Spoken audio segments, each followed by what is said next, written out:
नमस्कार।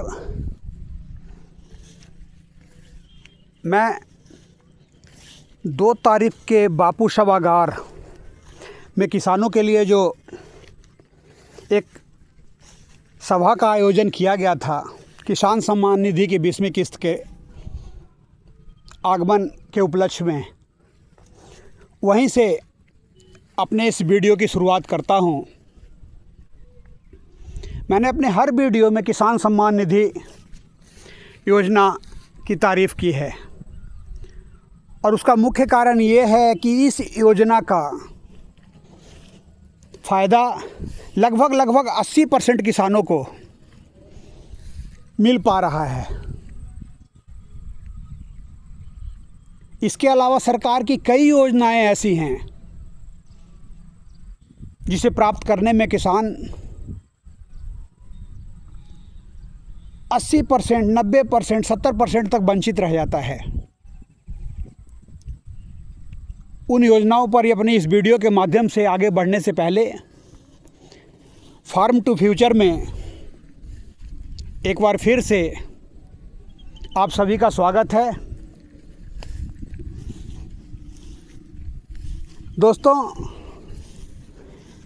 मेरा ये जो वीडियो बनाने का मुख्य उद्देश्य है और मैंने अपने लगभग हर वीडियो में इस चीज़ की चर्चा की है, वो ये है कि सरकार और किसान के बीच की योजनाओं और प्रयासों का फ़ायदा कहाँ तक किसको मिल पा रहा है,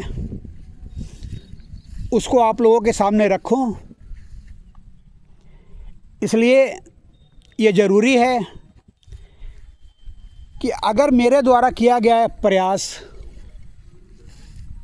आप लोगों को पसंद आता है तो मेरे वीडियो को लाइक करें, सब्सक्राइब करें और ज़्यादा से ज़्यादा लोगों को शेयर करें, ताकि कहीं न कहीं सरकार के किसी व्यक्ति को ये वीडियो मिले और इस वीडियो के माध्यम से उनको वस्तु स्थिति की जानकारी देने का मेरा ये प्रयास सफल हो। इस वीडियो में मैं एक आग्रह और करूँगा कि ये वीडियो जो है वो थोड़ा लंबा होगा, लेकिन जो भी किसान अगर किसान की समस्याओं से चिंतित हैं तो वो इस वीडियो को पूरा देखें। जैसा कि आप देख पा रहे हैं, धान की फसल जो लगभग 20 से 25 दिन की हो गई है और अभी इस इलाके में दूर अगर आप देख पा रहे हो तो कुछ खेतों में रोपण का काम भी चालू है, जो आज भर का ही है। इस क्षेत्र एरिया में आज रोपण का काम लगभग ख़त्म हो जाएगा और फिर किसान निराई गुड़ाई और उसके बाद फसलों में उर्वरक के छिड़काव की तरफ बढ़ेंगे। यहीं से किसानों को एक अलग तरह की परेशानी का सामना करना पड़ेगा। किसानों को सरकार के द्वारा जो दिया गया है और किसानों को वास्तव में जो मिल रहा है, उसके अंदर का जो गड़बड़ छाला है वो क्लियर रूप से दिखाई देगा। हम जब खाद की दुकान पे पहुंचेंगे तो मन में 266 रुपये 266 रुपये पर बोरी यूरिया की कीमत को लेकर पहुंचते हैं। उसी तरह से 1350 रुपये के डीएपी को जो सरकार हमें बताती है, वही दिमाग में बिठाकर पहुंचते हैं। जब हम दुकान में जाकर अपना अंगूठा लगाते हैं मतलब अपना डिटेल सबमिट जब करते हैं तो भी जो हमें बोरी की कीमत मिलती है वो इसी रेट की मिलती है, लेकिन किसानों को जो पैसा देना पड़ता है वो पर बोरी 266 की जगह पे 320 रुपये यूरिया, हो सकता है कहीं 315 भी हो, 320, और हो सकता है कहीं 330 भी हो। और उसी प्रकार से 1350 की जगह पे 1700 और 1800 रुपये पर बोरी DAP। तब किसानों को जाकर समझ में आता है कि सरकार के द्वारा दी गई ये किसान सम्मान निधि का 2000 रुपया 4 महीने का, वो उनकी जेब पे कितना भारी पड़ता है। सरकार नियमों को लागू करती है और उसकी किस प्रकार से धज्जी उड़ाई जाती है ये हमें यहीं से दिखाई देना चालू कर देता है। किसान कई जगह पे अपनी शिकायत को लेकर जाता है, लेकिन उस पे सुनवाई कितना % हो पाता है ये किसी को बताने की ज़रूरत नहीं है। खाद बेचने वाले दुकानदार जो हैं वो किसानों को ये कहते हुए नज़र आते हैं कि भाई हमें ये इतने का ही पड़ता है, इससे कम बेचने में गुंजाइश नहीं है। तो जब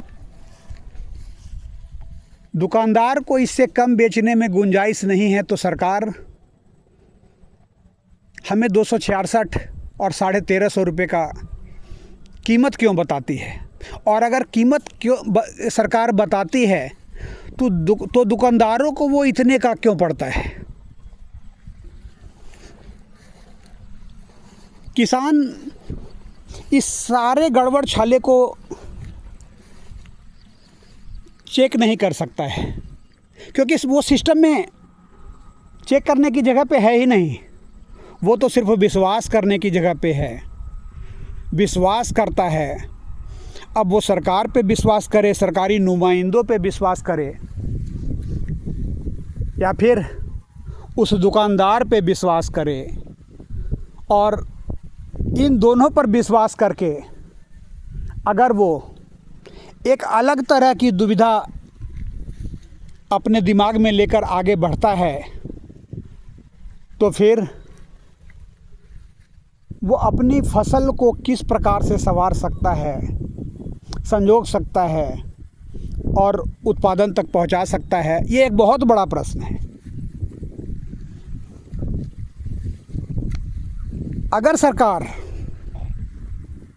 ने एक तय कीमत इन उर्वरकों पे लागू की है तो किसानों को ये एक बोरी पे अगर यूरिया है तो 50 से 60 रुपये महंगा,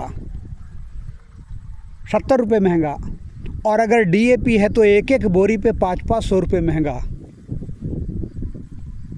क्यों पड़ता है? कहीं ना कहीं तो कमी है, और उसको भुगत कौन रहा है? किसान भुगत रहा है। किसान भुगत रहा है, सरकार सीना ठोक रही है, नेता हम पर एहसान दिखा रहे हैं कि हमने बहुत कुछ किया, हमने ये किया, हमने वो किया, और अंत में जाकर सब कुछ किसानों के लिए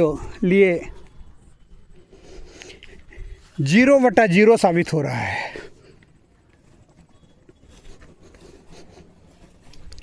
खाद की समस्या इस समय की किसानों के सामने की सबसे बड़ी समस्या है। हो सकता है किसानों को खाद की शॉर्टेज का भी सामना एक बड़े स्तर पे करना पड़े।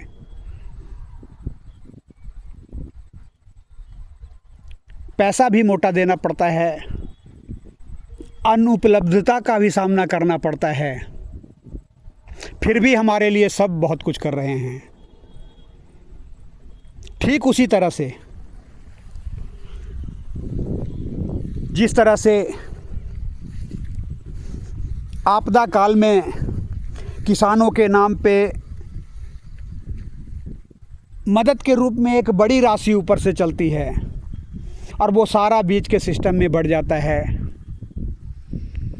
मैं एक बार फिर से कहूँगा, जो कि ये किसानों के लिए एक कड़वा शब्द है, किसानों का कटोरा खाली का खाली रह जाता है। वो कटोरा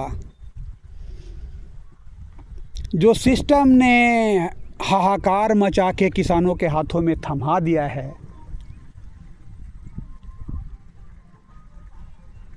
हर तरफ किसानों को मदद, किसानों को मदद, किसानों के मदद के रूप में दुनिया भर का ढिढोरा पीटा जाता है। और मदद इस हिसाब से देखने में लगता है कि वो मदद एक कटोरे में डाली जाएगी और वो कटोरा अंत में खाली रह जाता है। अब मैं सिस्टम से और किसानों से अपने इस वीडियो के माध्यम से एक प्रश्न पूछना चाहता हूं कि क्या किसान हमेशा मदद के रूप में सरकार की तरफ देखता रहता है? नहीं, निश्चित रूप से नहीं। क्योंकि सच तो ये है कि जो रियल में किसान है उसे मदद की ज़रूरत नहीं होती, वो दूसरों की मदद करने के लिए पैदा होता है, वो दूसरों की मदद करने के लिए किसानी करता है। लेकिन सिस्टम और सरकार की नीतियां जो हैं वो उसे मजबूर कर देती हैं मदद की ओर निहारने में। क्योंकि जैसे ही उसकी फसल साल के कुछ दिनों महंगी बिकती हैं तो यही सरकार, यही नीति निर्धारक लोग जो हैं वो दुनिया भर की हाय तौबा मचा देते हैं, एक्सपोर्ट बैन कर देते हैं।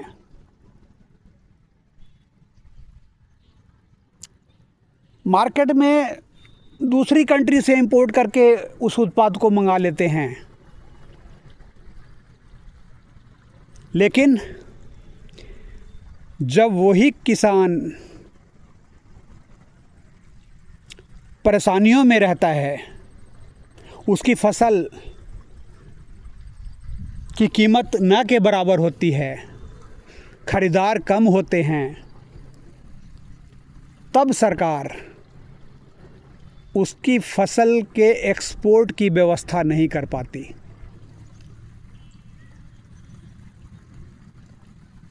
अंत में सब सारे सिस्टम को घुमा फिरा के जो है उसका अंतिम भुगतान जो है वो किसानों को करना पड़ता है। और इस स्थिति में किसानों को मदद की ज़रूरत होती है।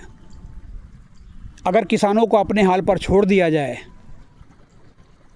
जैसे और दूसरे उद्योग देश में काम कर रहे होते हैं, उसी आधार पे अगर भारत के किसानों को और उसकी किसानी को फ्री कर दिया जाए तो किसान को किसी के मदद की ज़रूरत नहीं है। माहौल बहुत कुछ बनाया गया, बहुत कुछ बनाया जाता है, बहुत कुछ बनाया जा रहा है, लेकिन अभी तक किसान का हाथ खाली का खाली है। ये एक बहुत बड़ा प्रश्न है और अंत में जाकर किसान सोचने के लिए मजबूर हो जाता है कि कहीं किसानों का इस्तेमाल तो नहीं किया जा रहा है।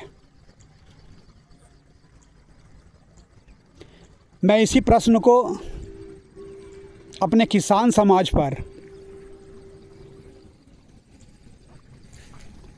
छोड़ते हुए